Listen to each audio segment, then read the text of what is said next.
wabarakatuh. Salam sejahtera bagi kita semua.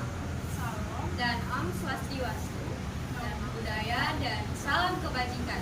Kami perwakilan Taruni dari kelas 10 EI 2 ingin mempresentasikan Kerajaan Sriwijaya.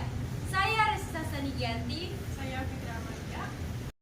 Kerajaan Sriwijaya terletak di Provinsi Sumatera Selatan, tepatnya di Kota Palembang. Merupakan pendapat yang umumnya diyakini dan sudah dianggap sebagai fakta sejarah. Pendapat mengenai letak Kerajaan Sriwijaya tersebut dikemukakan oleh G. Codes pada tahun 1918. Kerajaan Sriwijaya adalah kerajaan maritim terbesar di Nusantara yang berdiri sejak abad ke-7. Sebagai kerajaan maritim, kehidupan perekonomian Sriwijaya banyak bergantung dari pelayaran dan perdagangan laut. Pada masa kejayaannya, kerajaan yang berpusat di tepian Sungai Musi atau di sekitar kota Palembang, Sumatera Selatan, ini pengaruhnya melebihi kawasan Nusantara. Kerajaan Sriwijaya bahkan berhasil menguasai perdagangan nasional dan internasional. Kehadiran Kerajaan Sriwijaya dan posisinya dalam perdagangan internasional tidak hanya memengaruhi ekonomi dan budaya Nusantara, tetapi juga memberikan dampak dalam perdagangan global pada zamannya. Rempah-rempah dan barang-barang berharga lainnya yang diperdagangkan melalui jaringan Sriwijaya membawa kekayaan dan kearifan ke berbagai belahan dunia. Kerajaan Sriwijaya tetap sebagai salah satu bukti gemilang kemajuan peradaban kuno Nusantara.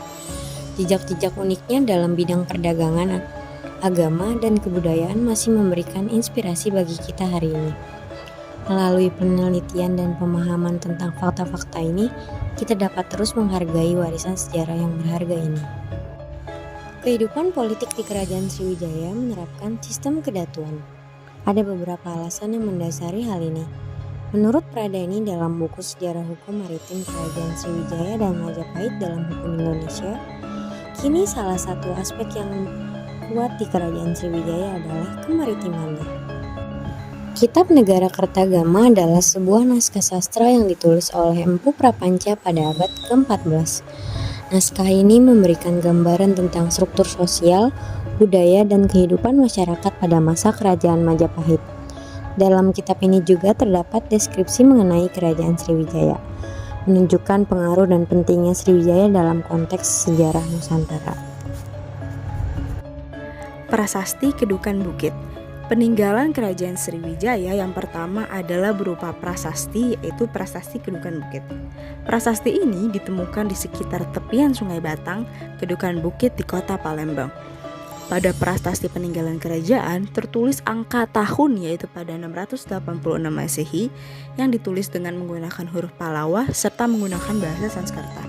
Dalam prasasti tersebut berisi ungkapan tentang Daputan Hyang yang menaiki sebuah perahu serta mengisahkan tentang kemenangan dari Kerajaan Sriwijaya.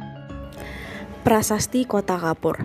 Peninggalan kedua dari Kerajaan Sriwijaya adalah Prasasti Kota Kapur yang ditemukan di sekitar Pulau Bangkan di sebelah barat dan berisi mengenai kutukan untuk orang-orang yang berani melanggar perintah dari Raja Kerajaan Sriwijaya saat itu. Prasasti Telaga Batu. Prasasti berikutnya adalah Prasasti Telaga Batu yang ditemukan di kolam Telaga Biru di Kecamatan Ilir Timur di kota Palembang. Dalam prasasti tersebut berisi mengenai kutukan mengenai orang-orang jahat yang berada di sekitar wilayah Kerajaan Sriwijaya. Prasasti Karangberahi.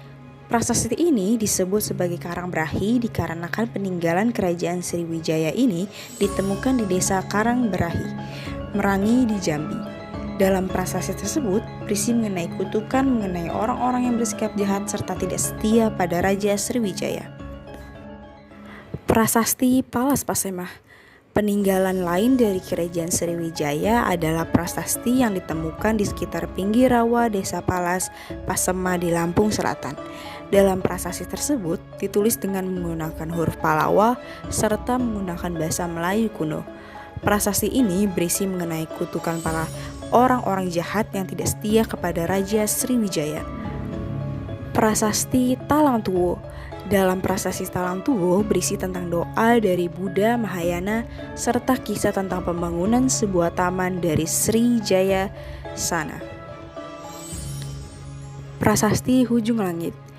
Prastasi ketujuh ditemukan di sekitar daerah desa Haur Kuning di Lampung. Di dalam prasasti tersebut ada sebuah angka tahun yang menunjukkan tahun 997 Masehi. Prasasti Ligor.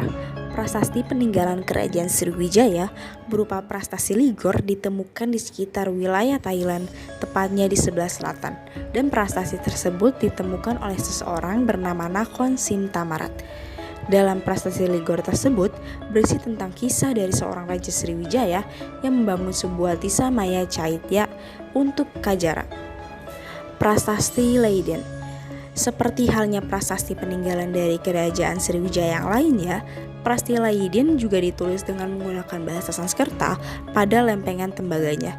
Selain ditulis dengan menggunakan bahasa Sanskerta, prasasti tersebut juga ditulis dengan menggunakan bahasa Tamil yang menceritakan mengenai hubungan dinasti Kola dengan dinasti Sailendra dari Kerajaan Sriwijaya.